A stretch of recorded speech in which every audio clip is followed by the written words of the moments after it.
Well, hi guys, it's that time. It's our Bible teaching snippet of the day. Before I get started, I want to thank Eddie. Hi, Eddie. I want to thank you for driving so far to come and visit and fellowship with our little West Tennessee Grace Network Bible study. We meet there every Thursday at Panera Bread in Jackson, Tennessee. And Eddie, you were a blessing to come and join us. I look forward to meeting your wife too. She sounds like an awesome lady. I wore a t-shirt for you. See this? It says, "By his stripes we were healed." Eddie goes out and lays hands on the sick and prays for them for healing. So does the Bible study group that we do every Thursday night. And I want to explain that to you because a lot of people don't know it. So let me tell you about that really quick because this is awesome. This scripture says that by the stripes of Jesus, okay, his being Jesus, the stripes means a beating that he took on his body. Okay, so Jesus was beaten on the Roman whipping post and bought and paid for our healing 2,000 years ago. It's been paid for. And then before he goes to heaven, he says, Jesus in red says, believers will lay hands on the sick and they shall recover. That's in Mark 16, 17, and 18.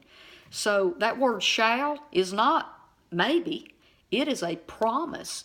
So if we as believers will lay hands on the sick, they shall recover. Eddie, I look forward to doing that with you. Now I'm ready to do my Bible teaching snippet. Yesterday we were talking about our imagination and it being creative. It's the same word for conception in the Old Testament.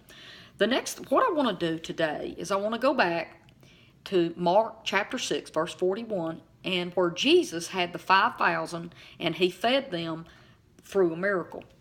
Let me say this, it wasn't just 5,000 people. Okay. Back in the Jewish days, they only recorded the men. They would not have recorded the women and children.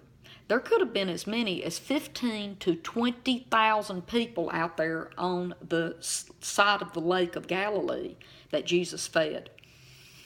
When he looked up to the Father, those two words, looked up, is the Greek word anablepo.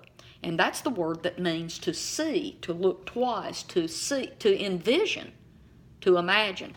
So Jesus used his words to thank the Father for what he wanted, and he imagined and envisioned it multiplying. Guys, this is not just something Jesus did. This is something we do as well. It's proven in the Bible.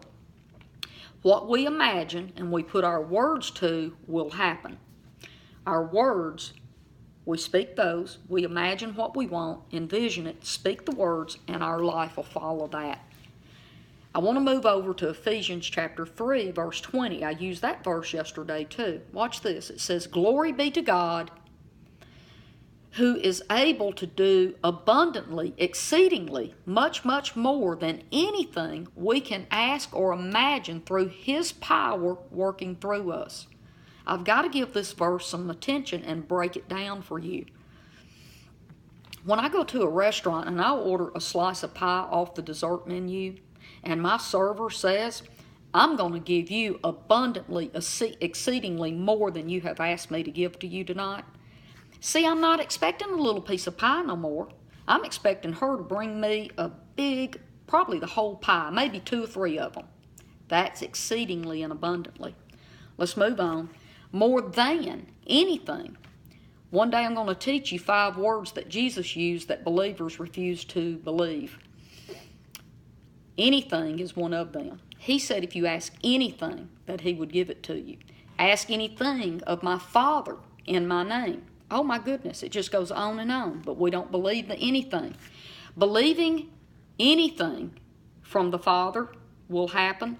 Start small through our imagination, our words, seeing things develop and happen, and then we start believing for more, okay?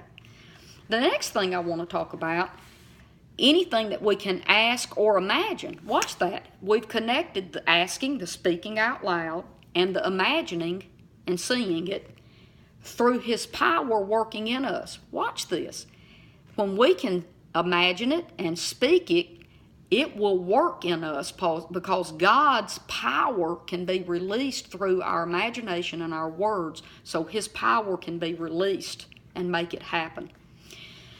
Now tomorrow I'm going to do one more teaching on the imagination, and this is going to mess you up because I'm going to show you an exact example that God used with words and imagination. And before I go tonight, I want to show you this little booklet. This man was a Christian, but this is not necessarily a Christian teaching, okay? He just used godly principles in this. And it's called The Power of Positive Thinking. It's by Dr. Norman Vincent Peale. And it says, A Practical Guide to Mastering the Problems of Everyday Living. This man had tapped into understanding the power of the things that we think and speak, and he taught about it. And this stuff really, really works, not just for Christians, but for anybody, because it's a principle that God put in place. Okay? Well, guys, I love you, and I'll see you tomorrow, and I'm excited for tomorrow because it is so awesome. I'll see you there. Bye-bye.